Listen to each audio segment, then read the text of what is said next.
Hepinize Samsun'daki evimden merhaba. Bugünkü videoda size dünyayı gezerken aldığım bazı özel eşyaları, kimi dekorasyon ürünlerini ya da kimi böyle çok değerli takıları göstereceğim. Hemen mesela şundan başlayayım. Amazon seyahatimde Marubo kabilesine gitmiştim ama onlara gitmeden önce aynı bölgede Matis yerlerinin liderleri ve onların bir şamanıyla tanışmıştım. Birkaç günde görüşmüştüm. Bu kolyeyi o Matis yerlerinin şamanından aldım. Şimdi bu kolyenin özelliği ne? O şaman bunu yıllarca boynunda takmış. Bu kolye neden oluşuyor? Bu gördüğünüz dişler maymun dişi ve bu kolyede yaklaşık sanırım 15-20 tane maymunun dişi var. Ama tabii bunu benim için daha da değerli kılan şey o şamanın yıllarca bunu takmış olması. Başka burada mesela şu var.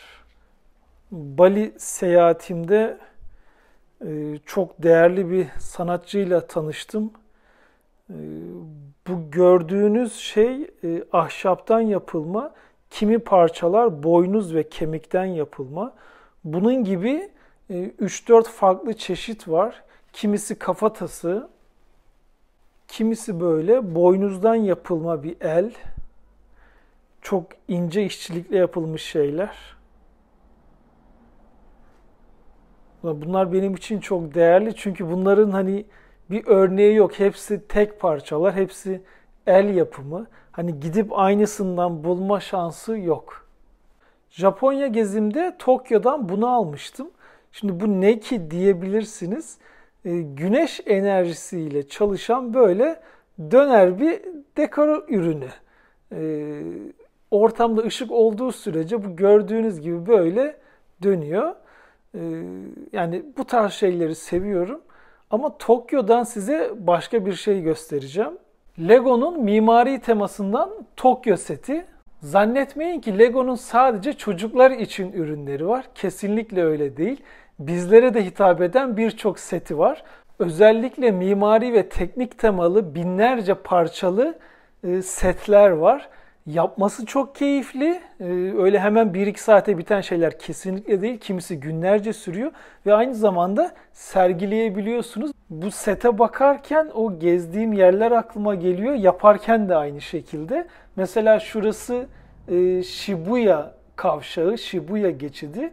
Oradan tek seferde yoğun zamanda 3000 kişi geçebiliyor. Bu da onu dünyanın en kalabalık yaya geçidi yapıyor.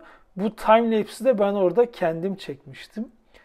İşte Sakura'yı simgeleyen ağaçlar, bu binalar, kuleler, bunların hemen hemen hepsini gördüm.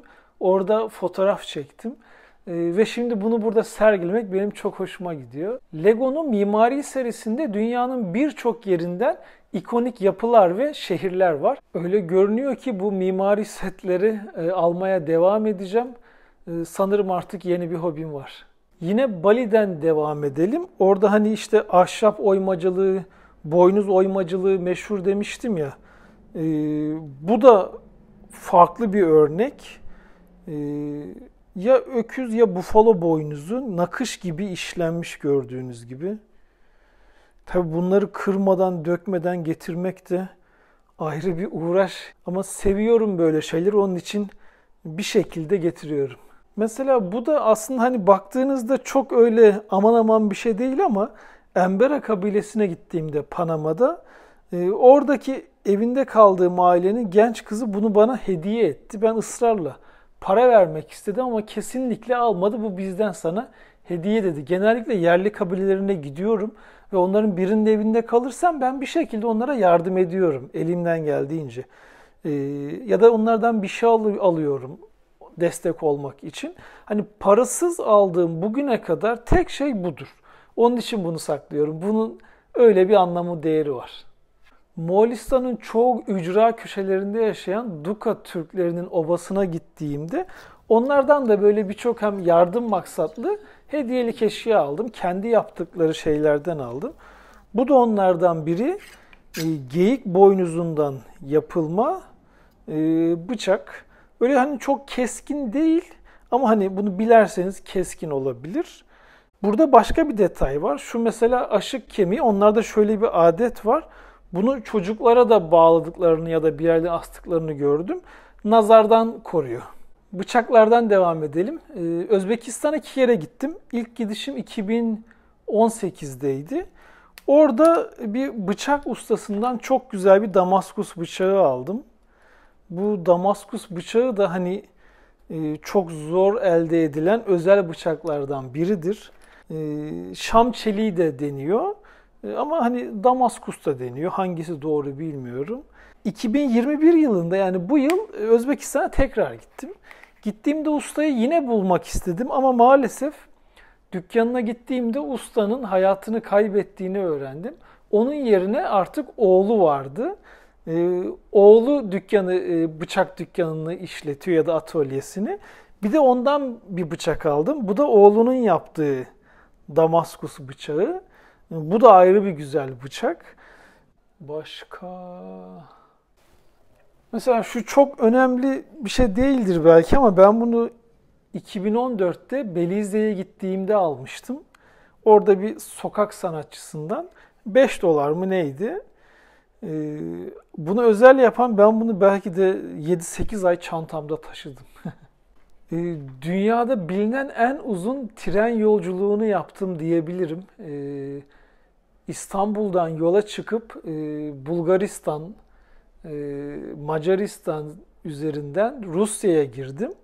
Ve Rusya'da çok uzun tren yolculukları yaptım. Rusya trenlerinde bu gibi bardaklar çok popüler. Yani öyle bir gelenekleri var. Mesela trenlerde sıcak su olur. Bu bardağı da size verirler ya da benzerini. Sıcak su ücretsizdir. Çayınızı, kahvenizi yaparsınız. Rusya'dan ayrılmadan önce bir butiğe gidip bunlardan aldım. Arada kullanıyorum. Çin'in Uygur bölgesine gittiğimde bu mavi yeşim taşını almıştım. Bu tek yekpare bir taş.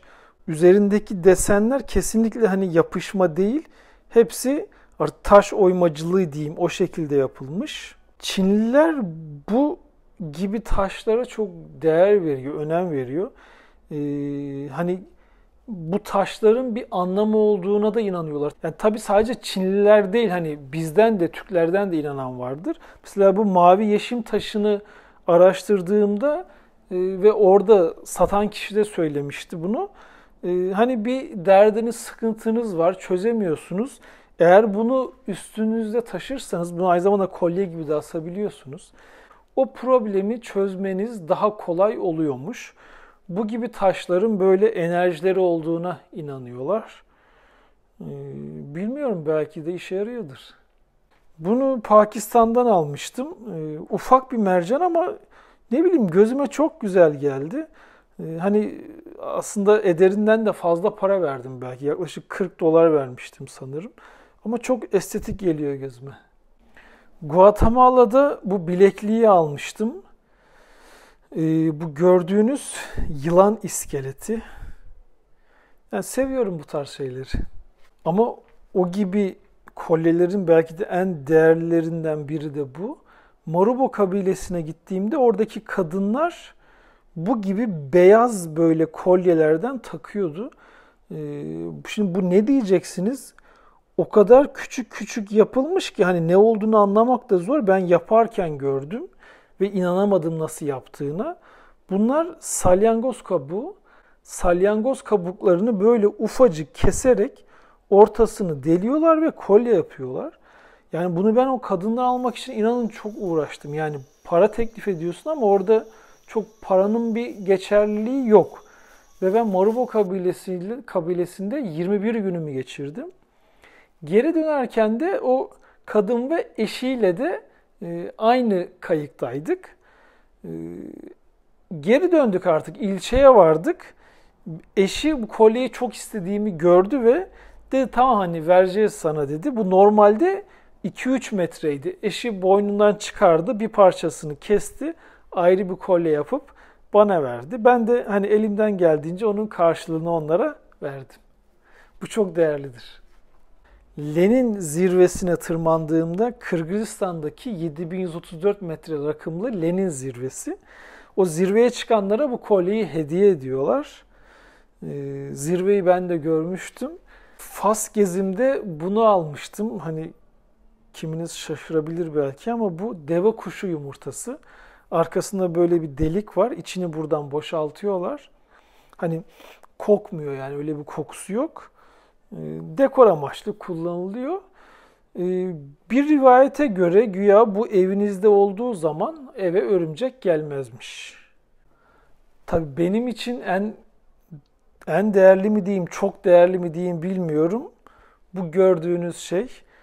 Afganistan gezimde bir şekilde ben Taliban militanlarıyla tanıştım. Hatta yani karargah gibi yerlerine gidip onlarla röportaj yaptım, fotoğraf çektim. Tabii oralara gitmek çok zordu, tehlikeliydi.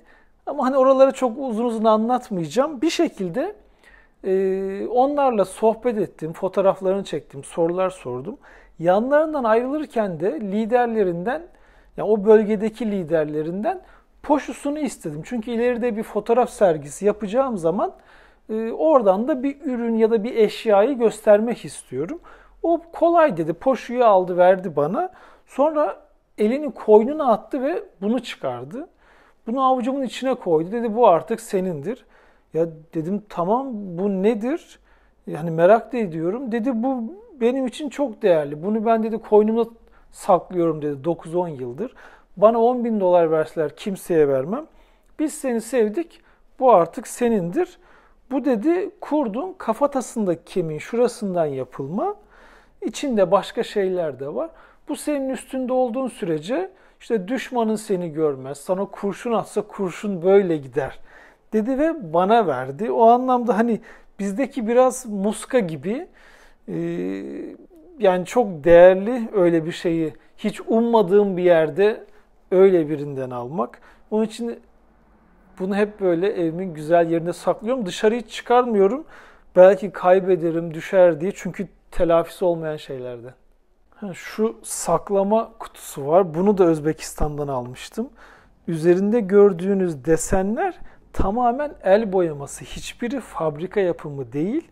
Ve öyle ince işçilikli ki yani hatırladığım kadarıyla bunu bir kişinin yapması ortalama 3 hafta sürüyor. Yani çok seviyorum böyle şeyleri. Burada şunu da göstereyim. Çok tatlı bir baykuş. Bu da tamamen el yapımı. Boyasına varana kadar her şeyi el yapımı.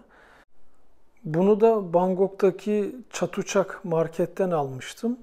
Chatuchak pazar daha doğrusu. Çok çok büyük bir pazar ve orada kategori kategori bölümler var. Böyle el sanatlarıyla ilgili bölümde çok değişik eserler bulabiliyorsunuz. Bu da onlardan biriydi. Tabii yine Tayland'dan 2 tane resim de aldım. Biri bu karşıda gördüğünüz yağlı boya resim. Bunu tabii getirirken öyle getirmiyorsunuz. Rulo yapıyorsunuz. O kasnağı ve çerçeveyi artık Türkiye'de yaptırıyorsunuz. Diğer biri de bu kara kalem çalışması. Bunu Chiang Mai şehrinden almıştım. Bu gördüğünüz fotoğraf değil, tamamen kara kalem. Görenler yakından bakana kadar bunu fotoğraf zannediyor. O ki bu tarafa geçtik. Şuradakilerden biraz devam edeyim. Bu dünya küresini Hong Kong'dan almıştım. Böyle metal şeyleri seviyorum. Bu gördüğünüz tütsülük Endonezya'dan, yok Vietnam'dan alınma. Bunu da çok seviyorum. Arada Instagram'da paylaşıyorum. Çok kişi almak istiyor. Link var mı diyor ama yok arkadaşlar. Bu da tamamen el yapımı. Başka bir örneği de var mı bilmiyorum. Yani aldığım yerden en azından yoktu. Tekti. Bu gördüğünüz 2 kafatası yine Bali'den, aynı sanatkardan alınma. Kemik oymacılığı demiştim ya. Bu kafatasının ana kısmı ahşap, dişler, kemik ve boynuz. Bu üstündeki de artık sanatkarın yaratıcılığına kalmış. Bunlar da boynuzdan yapılma. Bu da yine Endonezya'dan. Orada yaşayan Batak kabilesinin takvimi bufalo kemiği üzerine o takvimi böyle işlemişler. Bunu da yine Çin gezimde Uygur bölgesinden almıştım. Bu gördüğünüz normalde böyle birbirine yapışık, daha sonra ortadan ikiye kesilmiş bir fosil. Bunu ilk gördüğümde salyangoz fosili zannetmiştim ama değilmiş. Ammonit fosiliymiş. Milyonlarca yıllık.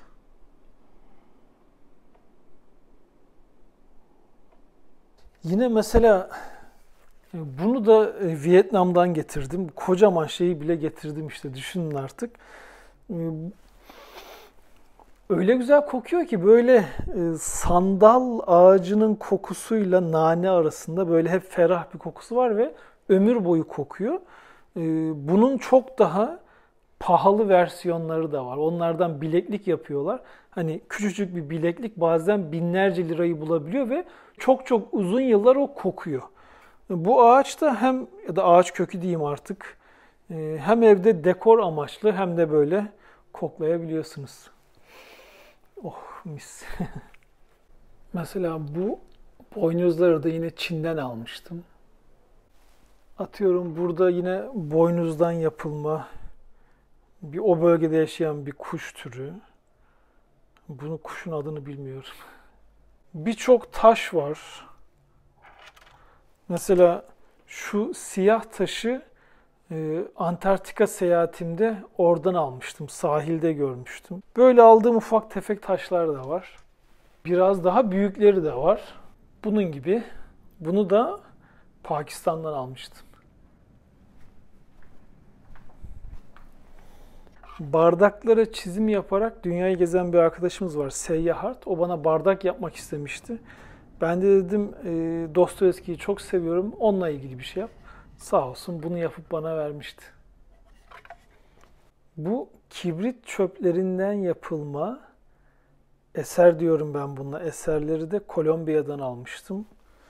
Yani gördüğümde de çok ilginç gelmişti. Hala bana çok ilginç geliyor. Çünkü bu kadar ince nasıl çalışılır yani şaşırıyorum. Mesela şunu da yine Latin Amerika'dan aldım ama tam nereden aldığımı hatırlamıyorum. Mürekkep balığının kuyruğundan yapılma kolye ucu. Sibirya gezimde şamanlarla da tanışmıştım. Birçok şaman ayinine de katılmıştım. Bazen şamanlardan kolye, takı ya da benzer şeyler isteyebiliyorum, alabiliyorum. Bu ayı pençesi de onlardan biriydi. Şamanlar bu tip hayvansal şeyleri kullanmayı seviyor çünkü ruhlarla iletişime geçtiğinde hayvanları hani aracı olarak kullanıyorlar demeyeyim ama iletişimleri hayvansal ürünler kullandıklarında daha hızlı oluyormuş. Mesela atıyorum şaman davulu var, tokmağı keçi bacağından ya da koç bacağından oluyor. Şamanın üstünde birçok hayvan kürkü olabiliyor, pençesi, tırnağı ya da hayvan dişi olabiliyor. Bu ayı pençesini de Sibirya'daki bir şamandan almıştım. Bu da Göbekli Tepe'den, biliyorsunuz Göbekli Tepe Şanlıurfa'da, yani bunu yurt dışından almadım. O ki burada dünyanın birçok yerinden özel şeyler var. Göbekli Tepe'den de neden olmasın. Kolombiya'daki Kogi yerlerinin yanına gittiğimde, köylerine gittiğimde liderleri Alfonso ile bayağı sohbet etmiştik. Hayvanlarını öldürüyor diye bir tiger ya da kaplanı öldürdüğünü, avladığını söylemişti. Aslında o bölgede kaplan yok ama muhtemelen jaguardan bahsediyordu. Bu diş de o jaguarın dişiymiş. Artık benim evimde. Şimdi kiminize belki tuhaf gelecek ama mesela bu servisliği de Vietnam'dan almıştım. Özelliği indigo boyasından yapılma. Vietnam'da o pazarları gezerken kadınların ellerinin böyle boyalı olduğunu fark ettim. Önce fotoğraflarını çektim ve tabii sordum ne iş yapıyorsunuz, niye elleriniz böyle diye. İşte bu gibi kumaşlara, kıyafetlere ya da mutfakta kullanılacak servisliklere bu indigo boyasını ipliklere işte o teyzeler veriyor, yapıyor. Ve artık kimisinde o boya maalesef elinde kalıcı olarak duruyor. Yine dediğim gibi bu servislikleri ya da benzeri ürünler hep oradakilere destek olsun diye de alıyorum. Zaten gidip turistik bir mağazadan almaktansa eğer orada bir kooperatif varsa da benzeri bir kurum varsa oradan almayı tercih ediyorum. Bu da hem icabında böyle eldiven olarak kullanabiliyorsunuz hem de atıyorum çaydanlık, tava gibi şeyler için altlık oluyor. İran'ın Gecm Adası'ndayken Zeynep teyzenin bu fotoğrafını çekmiştim. Zeynep teyze evlendikten sonra yüzüne bu tarz bir maske takmak zorunda. Örf, adet, gelenek ve inanışları böyle. Daha sonra evinde kaldığım arkadaştan çok rica ettim ve Zeynep teyze kendi isteğiyle bu maskeyi bana verdi. Olur ya ileride fotoğraf sergisi yaparken Zeynep teyzenin fotoğrafının yanında bu maske de sergilenecek. Bazı ülkelerden aldığım halı ve kilimler de var. Mesela bu halı İran halısı. Çok özeldir benim için. Değerli bir halı. Bu ise Hoca Roşnai desenli bir Afgan halısı. Afganistan'da yapılmış bir halı. Tabii her seferde sadece bir tane getirebiliyorum. 2 kere Pakistan'a gittim, İran, Afganistan'a gittim. O gitmelerimde hep birer tane getirdim. Bu kilim de yine Afganistan'dan gidip kendi aldığım kilimlerden. Benim için çok değerli şeyler bunlar. Dünyayı gezdikçe bu gibi eşyaları almaya devam edeceğim. Belki ileride birkaç yıl sonra bu videonun ikincisini yaparız. Sonraki videolarda görüşmek üzere.